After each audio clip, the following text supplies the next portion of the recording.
For the which blessing I lay upon my knees every morning and evening. Lord, I could not endure a husband with a beard on his face. I'd rather lie in a woman. You may lie to a husband that hath no beard. What should I do with him? He that hath a beard is more than a youth, and he that hath no beard is less than a man. And he that is more than a youth is not for me, and he that is less than a man, I am not for him. Therefore, I will even take 6p in earnest to the beer ward, and lead his apes into hell. Well then, go you into hell. No, but to the gate. There will the devil meet me, like an old cuckold, with horns on his head, and say, "Get you to heaven, Beatrice, get you to heaven. Here's no place for you maids." So deliver I up my apes, and way to St. Peter for the heavens. He shows me where the bachelors sit, and there live we as merry as the day is long. That a woman conceives me, I thank her. That she brought me up, I give her most humble thanks. But that I should have a reed sheet winded in my forehead, or hang my bugle in an invisible bulge, all women shall pardon me. For I will not do them the wrong to mistrust any. I will do myself the right to trust none. For the fine is, for the which I may go finer, I will live a bachelor. I shall see thee ere I die, but pale with love. With anger, with sickness, or with hunger, my lord, not with love. Prove that I lose more blood than blood, than I can get again with drinking. Pick out mine eyes in the bell-maker's pin, and hang me at the door of a brothel house for the sign of blind Cuban.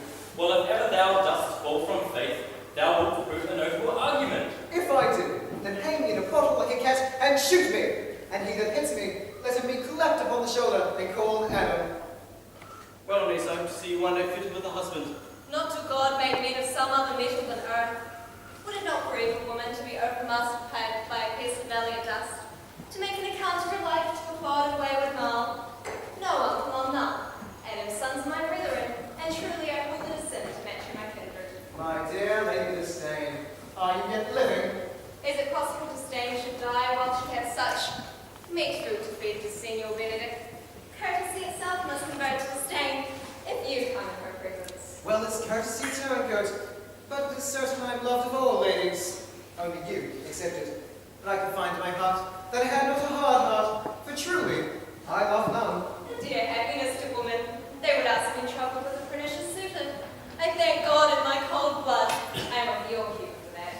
I'd rather hear my dog bark at a crow than a man sweetly loves me. God keep your ladyship still in that mind, for some gentlemen other shall escape a predestined scratched face. Scratching could not make it worse, and to such a face as yours were. Wow, you are a great parrot teacher. A bird of my tongue is better than a beast of yours. I would have my horse go the speed of your tongue, and so good a continuum, but keep your way. In God's name, I have done. You always eat with the jade's trick. I know you are bold. Why, here's the prince's jester, a very dull fool. His only gift is in devising of possible slanders. None but libertines delight in him. And the commendation is not in his wit, but in his villainy. For he both pleases men and angers them, and then they laugh at him and beat him. Alas for her foul. Now we creep into sedges. The prince is fool? Huh? The Lady Beatrice had quarrelled you. The gentleman told her she is much wronged by you. Oh, she misused me past the endurance of a block. She told that I was the prince's jester, that I was duller than a great Thor, huddling jest upon jest, with such conveyance that I stood like a man at a mark, with a whole army shooting at me. She speaks poignance, and every word stabs. If her breath were as terrible as her terminations, there'd be no living near her. She'd infected the North Star. Look, here she comes. Use grace commanding any service to the world's end. I'll go on the slightest errand now, rather than hold 3 words conference with this harpy. You have no employment for me. None but the desire of good company. Oh God, sir, here's a dish I love not. I cannot endure my lady tongue. Come, lady, come.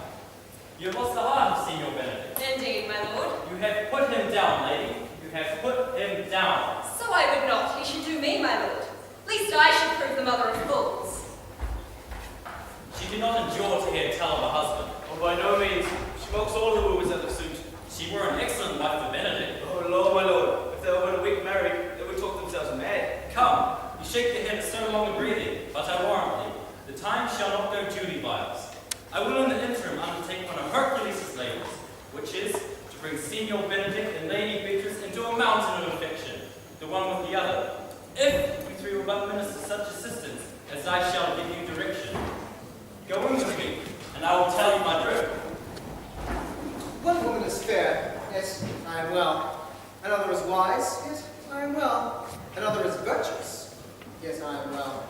But until all graces be in one woman shall come in my grace. Rich she shall be, that's certain. Wise, or I'll none. Virtuous, or I'll never cheat of her. Fair, or I'll never look on her. Mild, the prince and monsieur love. I'll hide me in the arbor. See you where Benedick acted himself. Oh, very well, my lord. Come, hither, Leonato. What was it you told me of today? That your niece Beatrice was in love with Signor Benedick? I did never think that that lady would have loved any man. No, nor I neither. But most wonderful that she should so dote on Signor Benedick, whom she hath in all out behaviour seemed ever to abhor. Is it possible? Since the wind in that corner. By my troth, my lord, I cannot tell what to think of it. Unless she loves him with a great affection. It's past the infinite thought. Why? What effects of passion shows she? Bait the hook, wow, this fish will bite. What effects, my lord? She will set you. You heard my daughter tell you how. She did indeed. How? How, pray you? You amaze me. I would have thought that her spirit had been invincible against all assaults of affection. I would have sworn I had, my lord, especially against Benedick. He hath taken the infection, hold it up. Had he made this affection known to Benedick? No, she swears she never will. That's her torment. Now, Ursula, to Beatrice not come, as we do trace this alley up and down. Our talk must only be of Benedick. Now begin. For look, we Beatrice, like a lord runs, close by the ground to hear our conference. No, truly, Ursula, she is too disdainful. I know her spirits are as coy and wild as Hagans of the rock. But are you sure that Benedick loves Beatrice so entirely?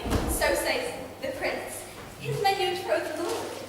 And did they give you tour of it, then? They didn't treat me to acquaint with it, but I persuaded them, if they love Benedick, to wish him wrestle with affection, and never to let Beatrice know of it. Shall I say she that hath so often counted him with scorn? Right to him, that I love. Oh, she told her to 1,000 halfpence.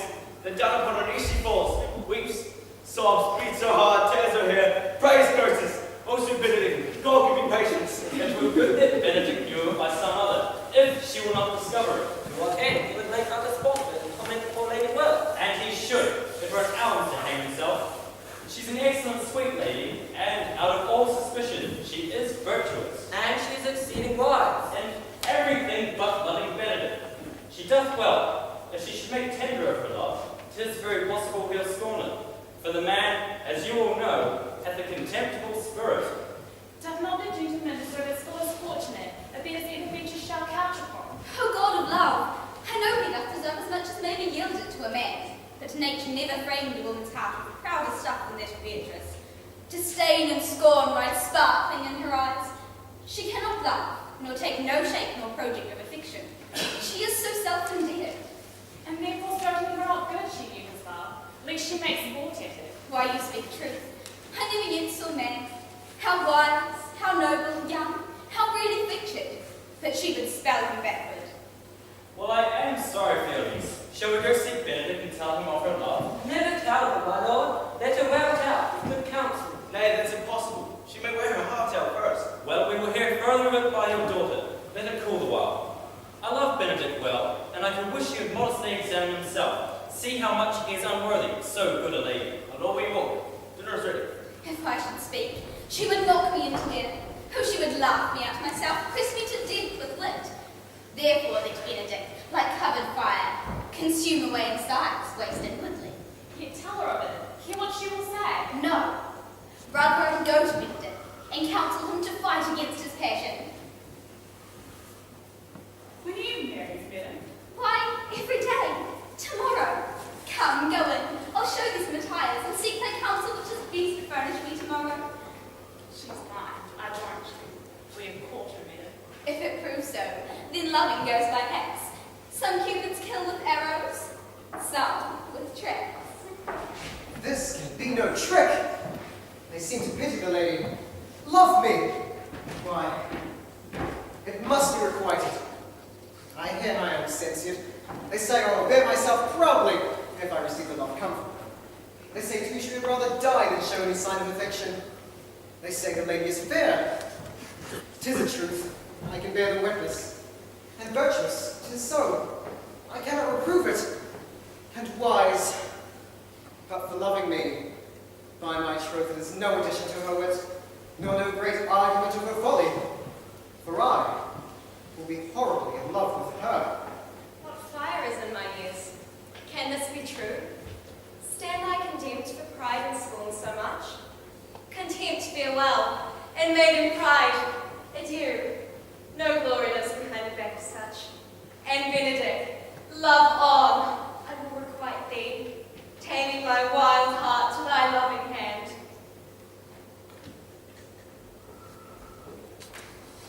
For my part,